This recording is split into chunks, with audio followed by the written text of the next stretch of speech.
Bonsoir à tous. À la une de ce journal, le silence inquiétant du gouvernement camerounais malgré la controverse autour du vaccin AstraZeneca suspendu dans plusieurs pays européens. Décision prise à la suite de la détection des cas de coagulation chez certaines personnes vaccinées. Pendant ce temps, au Cameroun, les cas de Covid-19 explosent en milieu scolaire et en milieu hospitalier. Nous ferons le point au cœur de ce journal. Comment lutter contre le désordre urbain dans la capitale économique du Cameroun, entre les casses des maisons d'habitation et boutiques et l'embellissement de certaines rues? Cela reste insuffisant selon les populations qui déplorent un visage très peu rayonnant de la ville de Douala à quelques mois de la Cannes 2022. Nous en parlerons dans ce journal.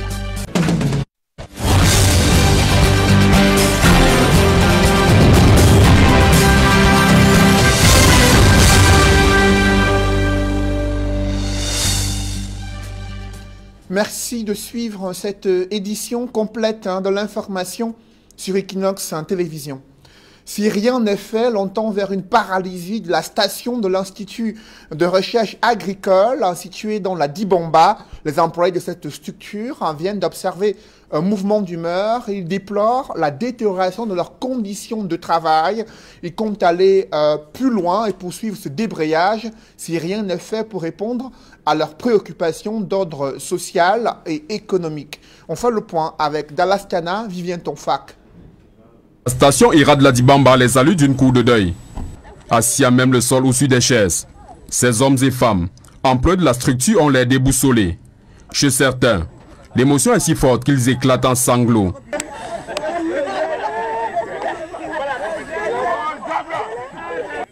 Personne n'est décédé, mais de cette façon, ils expriment leur ras-le-bol, suite à la profonde détérioration de leurs conditions de travail. Nous sommes très mécontents. Déjà, nous avons eu à recevoir les instructions du chef de l'État que notre administration depuis le temps est en train de bafouer. Nous avons usé de patience jusqu'ici. Dès lors, on avait ce qu'on appelle prime de production et prime de responsabilité, qui était pour nous une survie, qu'ils ont décidé volontairement d'enlever dans nos salaires. Nous avons réclamé une prime de risque par rapport à ce travail-là, parce que nous avons eu un collègue ici, Bidjimet Thomas, qui était tombé sur un géniteur à la 98 et il a eu un dérèglement au niveau de son système urinaire où il pisse, il ne sait pas qu'il pisse et il n'a pas été retenu. Lors des contrats, on l'a licencié, on l'a remercié avec une somme, je crois, une somme minable. L'abandon depuis 12 ans de la prise en charge médicale du personnel, laissant dans la vétusté le bâtiment jadis prévu à cet effet, est l'une des préoccupations suscitant l'ire de ses employés. Surtout que la négligence de ce volet a entraîné la mort de plusieurs de leurs collègues. Aujourd'hui, si tu es malade à l'IRAD, c'est repas de Bamba, tu te prends toi-même en charge. Aujourd'hui, si tu as faim, tu te prends en charge. Nous en avons marre.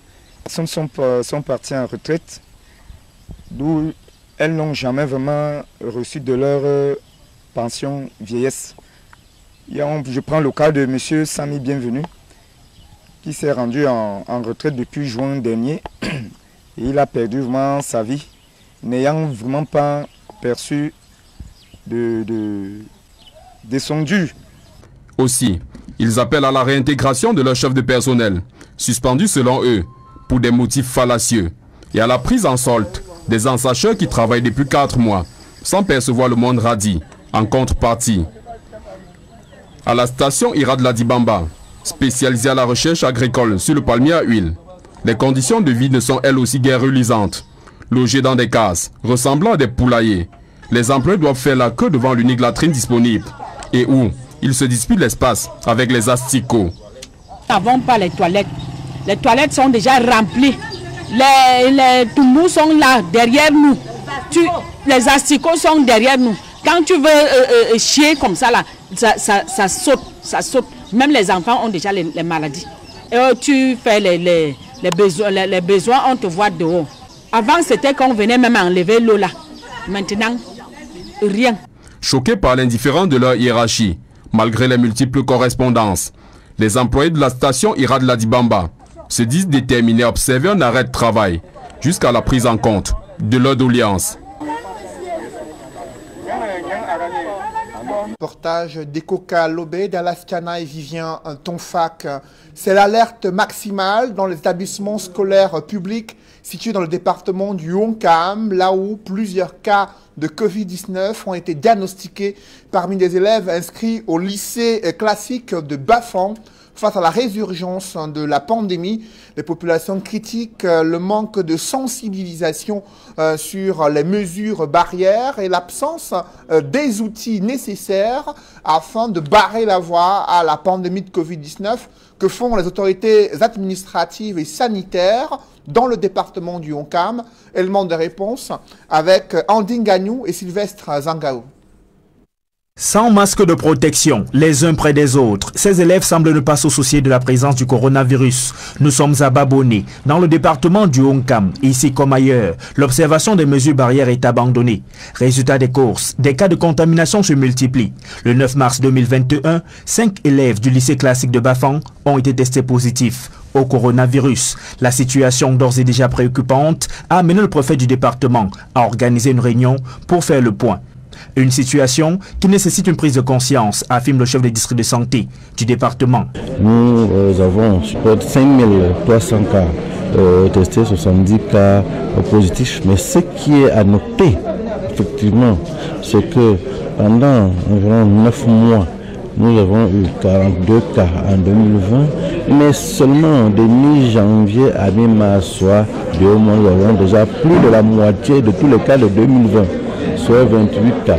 Et le même nombre de décès, ce qui fait que le taux de létalité est au-dessus de celui de 2020. Luc Ndongo, le préfet du Honkam, sensibilise les populations de son unité de commandement sur l'urgence de renouer avec les mesures barrières. Je lance un vibrant appel à ces forces vives. Elles se sont manifestées lors de la première vague. Maintenant, un appel plus vibrant encore leur est lancé pour qu'elles viennent nous aider à arrêter la propagation de cette pandémie dans notre département. Selon le chef des districts de santé, parmi les 70 cas testés positifs au coronavirus entre le 22 janvier et le 9 mars 2021, figurent 9 personnels de santé et l'on dénombre globalement 4 décès dus au coronavirus dans le département du Honkam. Nous avons déjà des classes d'effectifs de 50 élèves. Au regard de cette recrudescence des cas de Covid-19 dans l'arrière-pays, les populations déplorent le manque criard d'eau courante afin de pouvoir respecter les mesures barrières et les règles élémentaires d'hygiène. Elles l'ont fait savoir lors d'une descente du sous-préfet de certaines autorités administratives locales dans le département du Mungo, venu les sensibiliser sur les enjeux du respect des mesures barrières afin d'éviter la contamination au Covid-19. Des précisions dans ce reportage est signé Cyril Diemba et Cédric Ding. La ville de Nkonsamba dans le département du Mungo. Depuis la survenue de la deuxième vague de contamination au coronavirus, on enregistre un relâchement inquiétant dans le respect des mesures barrières. Un constat qui a forcé Daouda Oumarou, sous-préfet de Nkonsamba 1er, à effectuer une descente sur le terrain afin de s'enquérir de la situation. Et pour lui, le constat est sans appel. Faites respecter les mesures gouvernementales. Vous êtes payé par l'État pour appliquer les mesures gouvernementales. Vous admettez les élèves qui ne portent pas le cache-nez, mais c'est pas sérieux. Vous venez exposer, mettre en danger celui qui s'est protégé. Ici, par exemple, à l'école publique inclusive de Nkonsamba 1er, ce sont des salles de classe remplies d'élèves sans aucune protection qui frappent à première vue le sous-préfet. Si le port du masque a connu une baisse drastique dans la localité, le lavage des mains, lui, relève tout simplement de l'utopie. Et pour cause, les robinets de Nkonsamba sont à sec depuis plusieurs mois. Une situation mal vécue par la directrice de l'école primaire inclusive de Nkonsamba et par les habitants de la localité. L'idée que nous avons ici, c'est l'eau. La première difficulté, c'est l'eau. L'eau ne coule pas. Pourtant, il y a les dispositions, il y a les bornes fontaines, mais l'eau ne coule pas au robinet. Et quand il n'y a pas l'eau, nous nous débrouillons n'importe comment avec les eaux. Les eaux que les enfants nous apportent ici, c'est des eaux sales. Et puis, du coup, on ne peut pas être en sécurité par rapport au coronavirus. Je crois plus que les gens respectent les mesures barrières en Nkonsamba. La société d'eau qui est Kamwata, vraiment nous fait beaucoup de la peine. Vous voyez un monsieur comme moi qui vit dans un quartier où on appelle Samuel Ebois. Nous, on est à plus de 2 mois, on n'a pas de l'eau. Une tournée de Daouda Ousmanou qui aura procédé par là même à une distribution de cache-nez. Cependant, cela suffira-t-il à ralentir l'expansion de la pandémie dans la localité? Là est toute la question. Parlons à présent de la suspension du vaccin AstraZeneca dans plusieurs pays européens après une controverse qui est née à la suite d'une observation particulière de graves troubles de coagulation du sang observé chez certaines personnes vaccinées et des doutes sur l'efficacité du vaccin AstraZeneca qui a conduit à cette suspension dans plusieurs pays européens. Au Cameroun, le gouvernement ne s'est pas encore prononcé, mais des questions fusent au sein de l'opinion publique nationale et internationale. Faut-il suspendre ce vaccin? Est-il dangereux pour la santé de ceux qui se voient administrer le vaccin contre la Covid-19? Le gouvernement britannique soutient qu'il est efficace, mais une agence européenne du médicament doit encore examiner la pertinence, la fiabilité de ce vaccin. On en parle dans ce reportage signé Nadine Yambou. La suspension du vaccin AstraZeneca dans plusieurs pays d'Europe alimente la polémique au moment où le Cameroun s'apprêtait à recevoir des milliers de doses de ce vaccin ce mois de mars 2021. Les effets secondaires de ce vaccin sur des patients ayant été vaccinés ont créé le doute et la psychose dans l'esprit des Camerounais. Face au tollé provoqué par cette suspension, le gouvernement a dû faire rétropédalage avec l'annonce du ministre de la Santé publique. Sur son compte officiel Twitter, Manaouda Malachi affirme, je cite, « Nous n'allons pas utiliser ce vaccin tant qu'il subsiste des doutes sur ses effets. » Fin de citation. Manaouda Malachi renchérit, indiquant avoir saisi le conseil scientifique pour avis.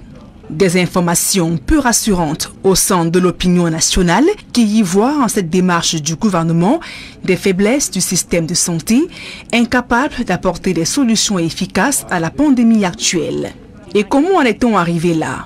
Tout est parti de l'alerte donnée par le Danemark, premier pays européen à avoir suspendu le vaccin après de graves troubles de coagulation chez les patients vaccinés. Le décès en Autriche d'une infirmière de 49 ans, après avoir reçu une injection, a ravivé la controverse. Dans la foulée, plusieurs pays comme la Norvège, l'Irlande et l'Espagne suspendent la formule AstraZeneca à titre préventif. Ils sont rejoints par la France, l'Allemagne et l'Italie. Pour ces dirigeants, il est question d'accorder plus de temps aux experts pour de nouvelles recherches sur ce vaccin avant toute utilisation. Rejetant ces allégations, le gouvernement britannique continue d'administrer ce vaccin à sa population. Il le qualifie de sûr et d'efficace. D'après les services de santé, ce vaccin britannique a fait ses preuves. Il a permis de réduire de près de 80% des risques d'hospitalisation. Et les effets secondaires sont jugés minimes, voire rares. La Belgique et l'Australie ont pour leur part décidé de renouveler leur confiance au vaccin AstraZeneca. Et sur le continent africain, après avoir reçu 1,7 million de doses de vaccin AstraZeneca, la République démocratique du Congo a reporté sa campagne de vaccination qui devrait débuter depuis le 15 mars 2021. Au Cameroun, la mobilité des populations est un épineux problème, notamment dans le département du Mayo-Sanaga, dans la région de l'extrême nord. Les autorités administratives ont pu expérimenter le mauvais état des routes. Les populations ont déploré l'incompétence des entreprises prestataires, chargées pourtant d'aménager les principales voies de circulation dans le Mayo-Sanaga. Autre préoccupation des populations adressée au préfet, c'est l'insécurité grandissante et de nombreux litiges fonciers. Compte rendu avec Amadou Daïrou et Julingue Nyondé. Ces images montrent à suffisance la difficulté à s'émouvoir des populations de l'arrondissement de Mogodé, dans le Mayo-Sanaga, région de l'extrême nord. Il faut faire preuve de détermination pour affronter les bourbiers le long du trajet. Même les poids lourds font les frais de ce calvaire routier. Les jeunes de la localité sont très souvent contraints de ramasser la caillasse pour venir en aide aux véhicules en détresse. Une réalité vécue par David Dakodibango, nouveau préfet du département du Mahot-Sanaga. Il a été également question du problème très crucial de la route qui, en cette période, est tellement délabrée, se trouve dans un état de délabrement avancé, ce qui ne permet pas toujours, n'est-ce pas, l'écoulement facile des produits de première nécessité, des produits agricoles. À Mogodé, tous les moyens sont bons pour se lancer à la recherche de l'eau potable. À pied, sur une motocyclette ou encore à travers le concours d'une bête de somme, les habitants parcourent des dizaines de kilomètres pour s'approvisionner du précieux liquide. La tournée du préfet a permis à ce dernier de toucher du doigt les réalités qui entravent le plein épanouissement de ses administrés. Autre arrêt, l'arrondissement de Boura, où l'insécurité dicte sa loi. Ici, les prises d'otages et les demandes de rançon sont légion. Les habitants ont perdu le sommeil car régulièrement victimes des affres de la secte Boko Haram. Boura, ville frontalière au Nigeria, est abandonnée à elle-même depuis le décès de son chef. Les populations réclament un nouveau guide qui pourra porter leurs cris de détresse. Depuis que nous avons perdu notre chef de canton, nous vivons dans l'insécurité, les enlèvements des personnes, des tueries. Les membres du comité de vigilance, qui assurent tant bien que mal la sécurité des habitants, font face à un déficit de matériel de travail et d'appui financier. Des doléances portées auprès du nouveau préfet, qui effectuait sa première tournée de prise de contact dans le département du Mahot-Sanaga. Restons dans le Grand Nord, où des fonctionnaires et agents de l'État ne manquent pas de prétextes pour justifier les absences prolongées dans à leur poste de travail. Le constat a été fait par le ministre de la fonction publique, Joseph Lé, était à Ngaoundéré, où il a constaté des absences irrégulières et sommé les différents responsables d'administration publique de prendre des sanctions à l'encontre de ces fonctionnaires et agents de l'État absentéistes. Jean-Blaise Noupayé et Jean-Paul Chouniat.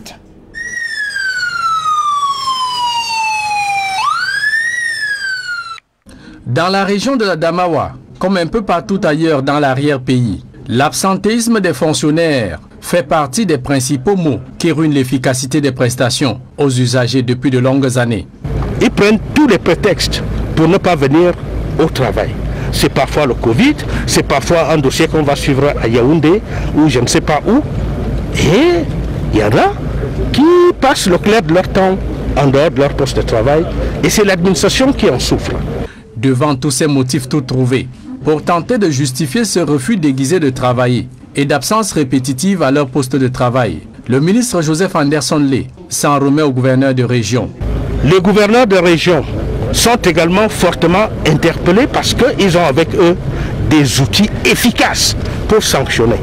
La deuxième gangrène qui ronge la fonction publique camerounaise depuis de longues années, les lenteurs administratives. Une fois encore, les mauvais exemples viennent même du ministère de la fonction publique et de la réforme administrative. Là-bas à Yaoundé, le personnel des services centraux sont passés maîtres dans l'art de bloquer les dossiers des usagers. Le dossier est arrivé au niveau de la fonction publique le 2 août 2019. Alors ce dossier a fait un bon petit parcours jusqu'au 21 août 2019. Et ça s'est arrêté là. Il a été systématiquement bloqué entre la sous-direction des personnels fonctionnaires du secteur éducatif et le service des autres personnels enseignants. Des démarches ont été entreprises par elle-même ainsi que moi-même auprès de ses responsables. Aucune suite n'a été donnée, encore moins d'informations. Et face à toutes ces misères, des fonctionnaires malmenés entre déplacements pour Yaoundé et retour sans solution, le plus souvent coincés dans une exigence de mouiller la barbe. Le ministre de la fonction publique sort le joker de la décentralisation des prestations, tout enveloppé dans une dématérialisation des procédures. Les services en ligne aujourd'hui, c'est-à-dire les TIC, nous permettent de résoudre 80 voire 90% de nos problèmes à distance. L'obstacle des déplacements physiques et son nid de corruption balayé par la panacée du numérique, l'accès à l'Internet et la stabilité des réseaux de connexion demeurent encore à ce jour le principal défi à relever pour espérer une satisfaction complète de tous les usagers de la fonction publique camerounaise. Dans le reste de l'actualité, la pluie a fait des ravages dans le département du Mbam et Inubu, région du centre. Près de 70 familles sont sans abri à Bafia, Biamo et autres localités. Elles font les frais du retour brusque des premiers orages dans certaines villes du Cameroun. D'autres précisions avec Aïk Cyril. Des familles désormais sans abri à Bafia, dans le département du Mbam et Inubu. Elles font les frais des pluies qui s'abattent ces derniers jours dans certaines villes du Cameroun. Nous avons là près d'une vingtaine, voire une trentaine de familles qui seront obligées de passer la nuit pratiquement dehors. J'espère qu'il ne va pas pleuvoir entre-temps. En plus de Bafia, des localités telles que Biamo et Messansan ont été surprises par le retour des pluies. Parmi les victimes, des personnes en situation de handicap, notamment des malvoyants. J'ai été surpris dans la nuit d'aujourd'hui avec une grande pluie qui a débattu ma maison. Moi, je pleure au gouvernement. S'il peut venir en aide, je suis dehors avec tous mes enfants. Je n'ai rien. Désormais sans domicile fixe, les sinistrés du Mbam et Inubu attendent une assistance des pouvoirs publics. Nous sommes dehors avec toute la pluie là, mais nous demandons de l'aide à l'État s'il pourrait nous aider. Plus de 50 maisons qui ont été emportées par le vent. Nous avons le soutien de la part du gouvernement, surtout du ministre de l'administration territoriale, représenté par le préfet du département du Mbam et Inubu et le sous-préfet de l'arrondissement de Bafia. Ce n'est pas la première fois, dit-on, que les populations de Bafia, Biamo, Messansan et autres sont victimes du retour des pluies. Mais cette fois, près de 70 familles, selon des sources, sont dans la rue. Quel visage urbain pour accueillir la Cannes 2022 à Douala? Vous l'avez constaté dans les principales artères. Les rues ne présentent pas fière allure. Il y a également un désordre urbain qui dicte sa loi dans les principaux carrefours de Douala. Dans le 5e arrondissement, une opération d'embellissement vient d'être lancée par la municipalité, mais elle se heurte aussi à cet épineux fléau de désordre urbain observé dans les marchés de proximité et dans les principales artères du 5e arrondissement de Douala. Évocation avec Innocent Abega et Julienne Berthe-Bissaille. À 9 mois du coup d'envoi de la Cannes 2022 que le Cameroun va abriter en janvier prochain, la mairie de Douala 5e est en plein chantier d'embellissement de sa municipalité. Ces équipes sont sur le terrain depuis quelques semaines pour donner de l'éclat aux différentes rues où passeront les équipes de la poule de Douala pour rallier le stade Omnisport à Bépanda et le stade d'entraînement à Bonamoussadi. Il se trouve que d'ici quelques mois, nous allons accueillir des étrangers chez nous. Il faudrait que ces étrangers, la Cannes qui est annoncée, que ces étrangers puissent partir avec de très bonnes images pour notre pays. Dans cette immense tâche, la mairie fait face à de nombreuses difficultés, notamment la présence des commerçants le long des emprises sur la voie publique. Si il arrive qu'on doit casser les gens, comme on le dit, il faudrait certainement qu'on trouve un site de recasement. On se trouve à la chaussée, ce n'est pas de notre faute, mais nous sommes obligés de rester là, puisque nous sommes sortis pour chercher notre pain quotidien. Pour certains, c'est l'occasion de poser le problème de la promesse non tenue de la construction d'un marché moderne. On a payé 150 000 pour qu'ils devaient nous construire le marché. Lorsqu'ils sont venus, ils ont construit, ils ont mis les chevrons pour construire le marché. La mairie a dit non, on n'y a pas à construire un marché ici, on détruit tout. Au-delà de toutes ces plaintes, la mairie joue la carte de la sensibilisation pour faire comprendre aux commerçants le bien fondé de cette opération. Le maire Richard Fongwang a pris des résolutions importantes là-dessus. Plusieurs fois, nos concitoyens qui mènent des petits commerces en bordure de rue, on leur a sensibilisés. Et nous sommes allés même avec des différents régisseurs. Il y a eu des séances de travail où nous leur avons demandé de faciliter la tâche à ces citoyens-là. Et justement, c'est ce qui est en train d'être fait. Les habitudes ayant la peau dure, la mairie de Douala 5e aura fort à faire pour convaincre les récalcitrants à quitter la voie publique à quelques jours de l'échéance tant attendue. Dans le 3e arrondissement de Douala, ce sont plus d'une centaine de familles et propriétaires de boutiques qui risquent d'être victimes de casses et de déguerpissements, précisément au lieu dit PK12. La municipalité leur reproche d'être installée sur les emprises de la route à construire en prélude à la Cannes 2022. Cependant, l'initiative communale suscite déjà des grincements de dents chez les concernés. Innocent Abega et Donald Brice Kamgan. À peine 2 mois qu'il a installé son conteneur, ce vendeur de gaz se prépare à partir. Ce sont les derniers jours de Rodrigue à cet emplacement. Vous voyez là, le bail, là, on a déjà versé 1 an, tout et tout. On n'a même pas encore fait 2 mois. On demande de quitter. Bon, on attend voir ce que ça va donner. Comme ce commerçant, des centaines de personnes sont sommées de libérer ici au lieu d'y entrer lycée à PK12. Signe indicateur des casses imminentes, des croix de Saint-André apposées ça et là. On ne sait même pas ce qu'on fait en route. Non seulement les temps sont durs, mais on ne fait même rien. On va prendre l'argent où? C'est pour qu'on devienne quoi? Les bandits ou quoi? Ou les prostituées? On va faire comment? Le Cameroun est dur, il y a les maladies dehors. On ne s'en sort pas. Quand on vient encore nous visser comme ça, c'est pour qu'on devienne quoi? La mairie de Douala 3e envisage de faire passer une voie secondaire plus large que celle actuelle, menant vers le lycée de Ndorhem situé en contrebas. Des travaux de normalisation de l'architecture urbaine d'après la municipalité, qui n'a pas souhaité donner d'amples explications, et rentrant dans le cadre de la préparation de la Cannes 2022. Surtout, je vois si partout, si on veut casser, on casse les gens qui sont sous la moyenne tension d'un côté, mais nous qui ne sommes pas sous la moyenne tension, je ne sais pas pourquoi on a tracé nos maisons là. C'est essayer de sensibiliser ou alors essayer de s'arranger de manière à ce que les gens ne s'installent pas sur les emprises. On essaie d'éduquer déjà les gens, c'est déjà très important. Quand ils détruisent, parce qu'il y a des gens qui ne savent pas que ici on est sur l'emprise. Il faut les éduquer, les sensibiliser pour que ces gens ne puissent pas s'installer. À PK11 déjà, des cas similaires ont été opérés afin de rétablir les servitudes et faciliter les interventions des sapeurs-pompiers en cas d'incendie. Apprend-on. Mettons le cap sur la région de l'Ouest, là où les agriculteurs utilisent souvent des feux de brousse afin de mener leur production, de pouvoir entretenir leurs champs, mais c'est une technique qui risque de rendre stériles les terres.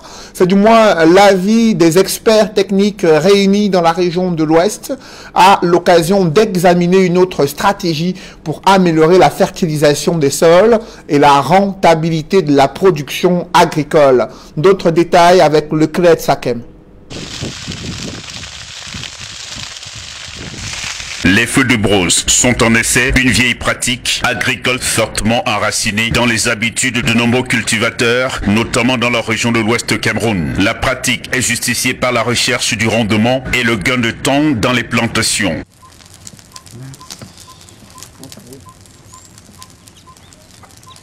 Si cette méthode est de plus en plus utilisée par les agriculteurs, il faut rappeler qu'elle représente une réelle menace pour l'environnement et le maintien de l'écosystème. Le changement climatique, vous savez qu'on ne peut plus prédire exactement quand est-ce qu'on va planter. Alors qu'avant, il y a 10 ans, 15 ans, 20 ans, nous, maman savait que le 15 mars, qu'il ne plie ou pas, il faut semer, mettre le maïs. Parce qu'on sait que la pluie va venir. Aujourd'hui, des fois, il pleut en février et on oublie de semer. Ou bien peut-être les prochaines pluies ne viendront qu'en avril. Je pense que pour démystifier la chose, il faut leur prendre des exemples concrets de comprendre. Les feux de brousse, aujourd'hui, quand on a plaqué la bûchette, c'est tout le village qui est brûlé, alors qu'avant, il y avait toujours un peu de verdure. C'est au regard de cette menace sans cesse croissante que la commune de Fokwe, dans le département de la Minois, vient d'engager une croisade contre les pratiques qui tentent à impacter l'équilibre environnemental. Il est question de minimiser l'empreinte carbone et lutter efficacement contre les changements climatiques. Le tout porté par un plan climatique. Nous allons en communiquant creuser davantage la question sur le terrain pour savoir quelles sont les solutions alternatives. Et ça milite, n'est-ce pas, pour le plan de la réduction, parce qu'on a dit, on ne va pas empêcher au gaz à effet de serre de s'élever, mais également, on va poser des actions qui contrecarrent. Et c'est à la fin qu'on va aboutir à la neutralité climat. Donc, nous allons faire l'effort de davantage sensibiliser les populations pour qu'ils utilisent l'engrais vert plutôt que de brûler les feux de brousse qui leur donnent la petite cendre qui est éphémère mais qui appauvrit sur le sol. Une approche novatrice que la commune de Fouquier entend partager avec plusieurs autres communes du Cameroun dans le cadre de la coopération Tutud. J'ai commencé à travailler sur le plan climat il y a 3 ans. Et donc, au moment où je travaille, le SICOME n'est pas mis en place. Mais maintenant, le souci pour moi de faire que cette action soit au niveau de toutes les communes. Et tu peux empêcher aux gens de cultiver, pas empêcher le développement économique. Les voitures, le carburant, c'est la pollution. Tu ne peux pas dire non, on ne veut plus les véhicules. Mais on va développer à côté de ça des activités qui permettent de réduire cet impact-là. Et à la fin, si les pôles moins plus et plus sont au même niveau, on parle de neutralité. La mise en exécution du dit plan climat s'étendra sur plusieurs années et nécessite une enveloppe globale de 11 milliards 678 millions de francs CFA. Pour ce faire, l'exécutif s'est fait accompagner par plusieurs partenaires, à l'instar du PNDP, le SICOM, le MINDU et d'autres acteurs. Mesdames, messieurs, c'est la fin de ce journal. Merci de l'avoir suivi. Juste après cette édition de 20h, retrouvez Serge Alain Autou et ses invités pour le débrief du journal sur le plateau d'Equinox Soir. Serge Alain. Absentéisme notoire des personnels, des agents de l'État et fonctionnaires. Le ministre de la fonction publique et de la réforme administrative est allé toucher du doigt la réalité dans la Damawa. Joseph Lay a constaté que des fonctionnaires et agents de l'État utilisent toutes sortes de prétextes pour justifier leur absence prolongée à leur poste de travail. Certains évoquent le Covid, d'autres disent qu'ils ont de nombreux deuils au sein de leur famille. Ils viennent avec des certificats médicaux très peu plausibles selon le ministre de la fonction publique, et il a interpellé les gouverneurs qui, selon lui, ont un outil très important pour mettre fin à cette indiscipline et absentéisme. Il s'agit des conseils de discipline qui doivent se tenir au niveau régional. Cependant, de notre côté, il y a des fonctionnaires qui ont fait part de leurs problèmes, à savoir ils doivent se déplacer à Yaoundé pour suivre leurs dossiers qui traînent dans les tiroirs du ministère de la fonction publique, pour certains depuis 2 à 3 ans, et qui n'ont pas encore trouvé de solution. Le ministre a indiqué qu'il y a désormais le numérique qui permettrait de faciliter le traitement de leurs dossiers. C'est Jalin. Voilà, madame, monsieur, c'est dans l'essentiel Equinox Soir, deuxième partie. Bonne soirée à vous, Cédric. Je vous souhaite une bonne soirée, c'est Jalin. Rendez-vous demain. 20h. Dans un instant, la suite, Equinox Soir.